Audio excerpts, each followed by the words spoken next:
Un jour, nous dit Anas ibn Malik, le prophète a fait un sermon, et il dit, je n'ai jamais entendu un sermon aussi éloquent, aussi fort. Et le prophète leur a dit, si vous saviez ce que je sais, vous ririez peu et vous pleureriez beaucoup. Si vous saviez la gravité de l'enfer, la dureté du châtiment, si vous saviez tout cela, vous pleureriez beaucoup et vous ririez peu. Et là, les compagnons, ils ont couvert leur visage et ils se sont mis à pleurer tout en couvrant le son de leurs pleurs. Chers musulmans, la question qu'il faut se poser maintenant, quel est le mérite de pleurer par crainte d'Allah? Et pourquoi est-ce que ces gens du paradis, lorsqu'ils étaient sur terre, pourquoi est-ce qu'ils pleuraient par crainte d'Allah? Aujourd'hui, où beaucoup de gens, ils pleurent pourquoi? Ils pleurent pour dunya. Des gens, ils pleurent parce qu'ils gagnent les élections, ou parce qu'ils les perdent, ou parce que son équipe de foot favorite a été éliminée, ou alors parce que son pays est qualifié en Coupe du Monde. Ou pire que cela encore, quand il y a l'hymne national, avant un match de football, et tu le vois, il est debout, et il est concentré, il a les larmes aux yeux, et il te dit, j'ai des frissons. Aujourd'hui, on a des frissons pour ce genre de choses. Illa man rahimallah. On a des frissons quand on voit le drapeau de son pays, quand on les voit jouer en Coupe du Monde, quand on entend l'hymne national, on tremble. Et quand on entend la parole d'Allah Azza wa Jal, on ne tremble pas, on n'a pas de frisson, on n'est pas touché, on n'est pas ému. Sachez que celui qui pleure par crainte d'Allah, sachez qu'Allah Azza wa Jal, il aime cette goutte, il aime cette larme qui coule sur ton visage. Aujourd'hui, la vie d'ici-bas, elle prend trop de place. On aime trop de dunya, on aime trop l'argent. Au point où même quand on fait la prière, avant la prière, pendant la prière, après la prière, on pense qu'à l'argent. Les commerçants, ils pensent à leur business. Est-ce qu'il tourne, est-ce qu'il ne tourne pas? Et chacun, il est préoccupé par sa voiture, par ses enfants, etc., etc. Au point où cette prière, elle n'a plus de saveur. Elle devient thaqilatun ala an-nufus. Elle devient une lourdeur pour les croyants, une lourdeur pour les âmes. Cette prière, on ne la goûte plus, ça devient un fardeau dont on veut se débarrasser. Le prophète alayhi salatu wassalam nous dit, il n'y a rien de plus aimable à Allah Azza wa Jal que 2 gouttes et 2 traces. Et parmi ces gouttes, il a cité une larme versée par crainte d'Allah.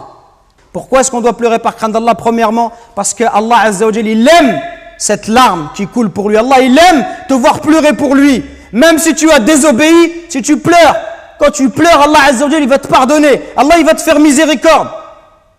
Deuxièmement, sachez que celui qui pleure par crainte d'Allah, Allah il ne le fera pas rentrer en enfer. Le prophète alayhi salatu wassalam nous dit, n'entrera pas en enfer un homme qui a pleuré par crainte d'Allah.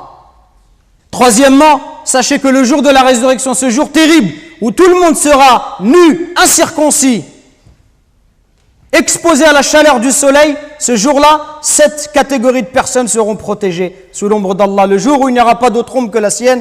Et parmi ces catégories, le hadith du prophète alayhi salam nous dit un homme qui pensa à Dieu loin de tous les regards, qui prouve sa sincérité. Il est tout seul et il pense à la création d'Allah. Il voit la grandeur des cieux, de la terre, la grandeur des montagnes. Il voit la perfection de la création d'Allah Azza wa Jal. Il pense à tout ça. Il pense à sa vie misérable. Il pense à sa faiblesse. Il pense au fait que si Allah ne le guide pas, tout seul, il ne peut pas trouver le droit chemin. Il a peur du châtiment de l'enfer. Il espère la récompense d'Allah. Il espère voir le prophète alayhi salatu wassalam au paradis. Il espère qu'Allah lui efface tous ses péchés. Il a peur d'être puni. Il a envie de voir Allah Azza wa Jal parce que c'est la plus belle récompense.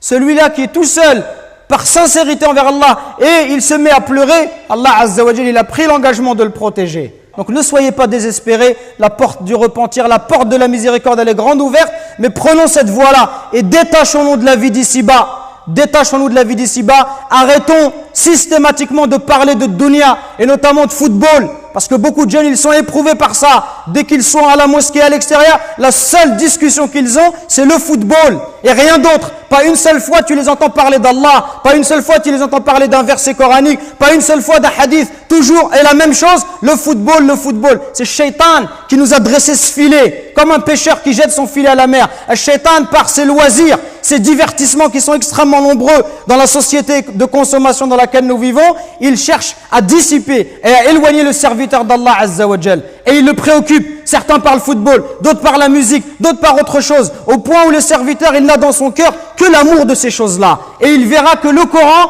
il n'a pas la place qu'il mériterait d'avoir dans son cœur. Nous récoltons vos dons pour la construction d'une nouvelle mosquée à Longjumeau. Walillahi alhamd. Barakallahu fikum, qu'Allah il accepte ces dons de votre part. Et continuons, Inch'Allah. Et bi'idhnillah, dans pas longtemps, on espère avoir de bonnes nouvelles. Qumu ila salatikum yarhamni wa yarhamkumullah.